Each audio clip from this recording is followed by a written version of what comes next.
This is a Sports Illustrated cover. This is Emoni Bates on the cover. Look at the line on this cover. Magic, Michael, LeBron, and the 15-year-old who's next in line.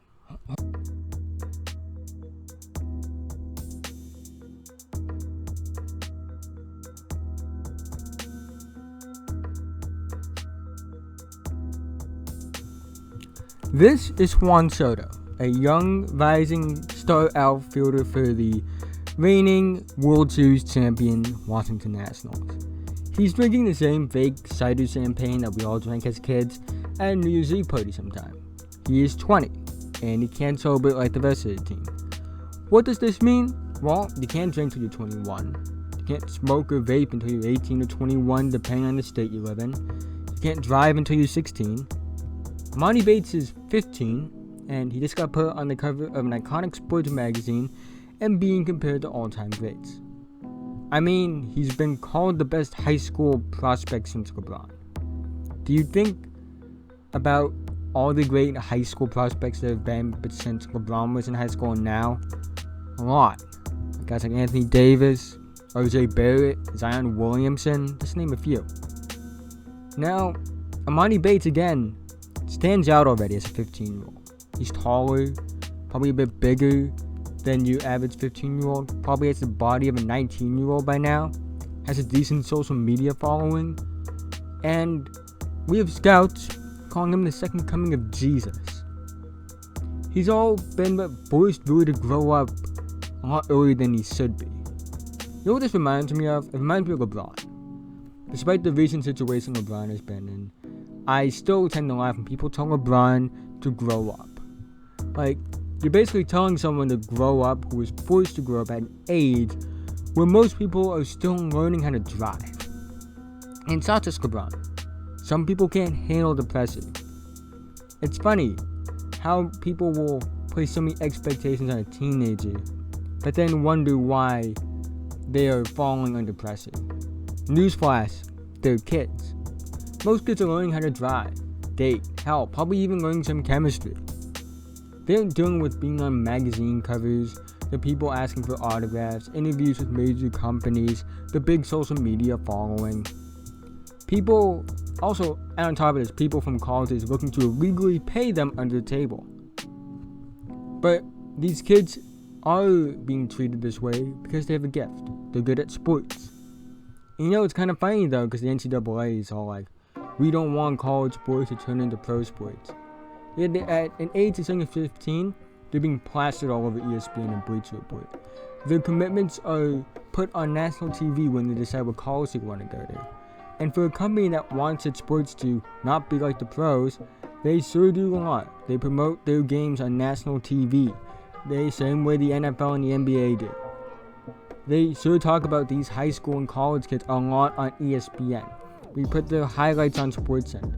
We make them do press conferences like the pros. We make them do autograph signings like the pros as well in a way.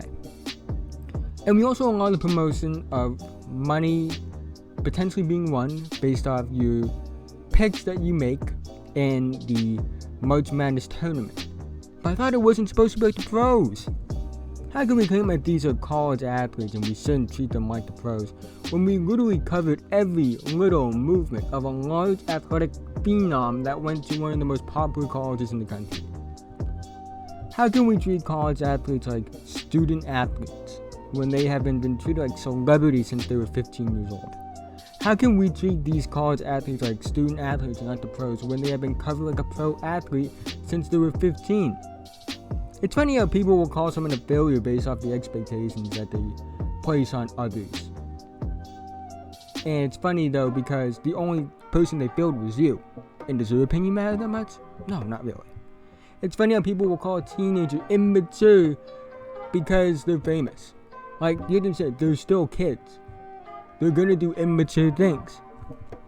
And not a lot of kids should be forced to grow up quicker just because of the media exposure. And the people calling them immature in the media are the ones that probably are the reason they have so much media exposure. Imagine being a 16-year-old and you couldn't do the normal things you do at 16. I did a lot of dumb things as a 16-year-old.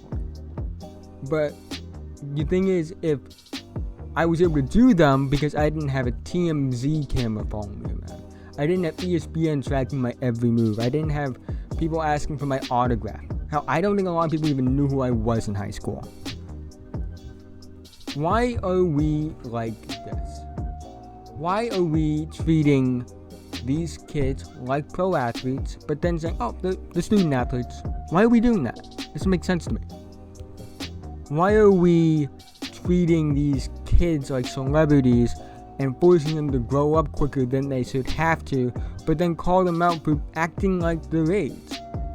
I'll give you an example. LaMelo Ball, I mean, he was thrust into the spotlight. Now, part of it was because of his dad, but the media wasn't helping that much in that sense either.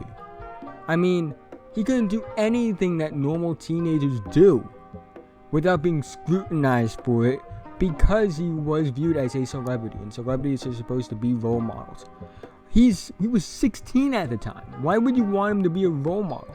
Why should he have to be a role model? That's my question. Why would he have to be a role model just because he gets a national exposure?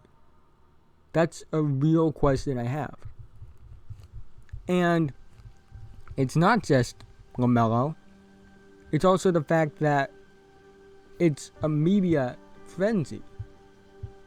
Media will push expectations on someone. They'll call Brandon Ingram the next Kevin Durant. They'll call Trae Young the next Steph Curry.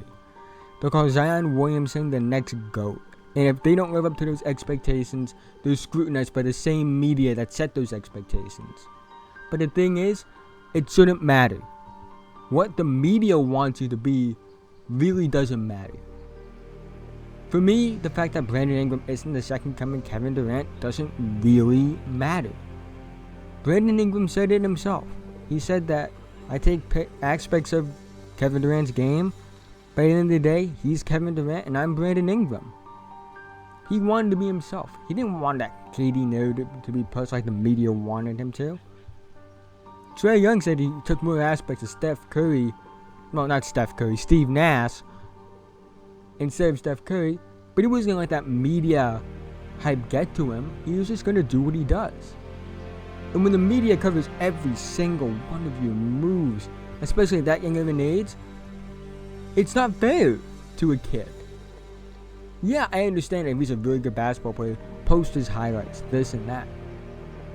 But I've heard grown men and grown women on national TV who are probably not as talented as the athletes that they cover, who are significantly older than these kids, and they talk about them in such a negative light when they do something wrong. But at the end of the day, they're kids. Now, that last part of mine was a bit rambly because of that, but I went off script basically. But to get back onto script, at the end of the day, the person who probably never played above varsity basketball is watching your tape and making these comparisons in the media, and the person who probably isn't close to as skilled or talented as that person that they're covering and making fun of or doing whatever, their opinion and their expectations on them doesn't matter. And why doesn't it matter? Because it's narratives. It's all about narratives. It's not about actually how good a player is. If you want to push a narrative because someone has good highlights, you can go right ahead and do it. I don't really care. Get the views and clicks and everything you want. But at the end of the day, what Emoni Bates being on that cover signifies to me. What it signifies to me is the media pressure that you put on kids, basically. Hell, I don't even know if I could handle maybe 3 or 4 math classes in high school, let alone being on a cover of a Sports Illustrated magazine and being compared to the likes of Magic Johnson, the greatest point guard of all time, LeBron James, one of the greatest, if not the greatest basketball player of all time, Michael Jordan, basically the same thing as LeBron, one of the best players, if not the best player of all time. That's a lot of expectations about a kid who can't even drive yet. And it stems more from the idea of We want kids to be college kids, but we also want them to be celebrities. We say one thing, which is, well, not we, but the NCAA says one thing. We want our college athletes to be student athletes and represent the university, and they aren't celebrities, and we don't want them to act like pro athletes, while at the same time allowing companies to push them and publish them and promote them like professional athletes. And the thing is, it just doesn't start once they get to college. It starts in high school when they're 15 years old. So you're building them up as celebrities. So basically what you're doing is saying you want to stop a fire, but by simultaneously pouring gasoline on it. That's basically what you're doing when people say that. And the cover, again, it just symbolizes so much. I saw the cover, I'm like, oh, it's kind of cool, I guess. But then I remember, like, he's 15. And for every LeBron The Chosen One cover on there, there's the OJ Mayo cover. There's the Sebastian Telfair cover. You know, so with that being said, what are your thoughts on it? Again, my thoughts are it's too young for him to be on that cover. It's not fair to him to be on that cover. It speaks to a bigger issue about, you know, what colleges say they were doing when they're saying we want our kids to be student athletes and not celebrities, while also promoting them like celebrities. It has signified so much to me. But let me know in the comment section again. Like and subscribe if you're new. Follow my Instagram if you want to see what I do outside of basketball. Follow my Twitter if you just want to see me tweet some dumb stuff. And have a nice night, guys.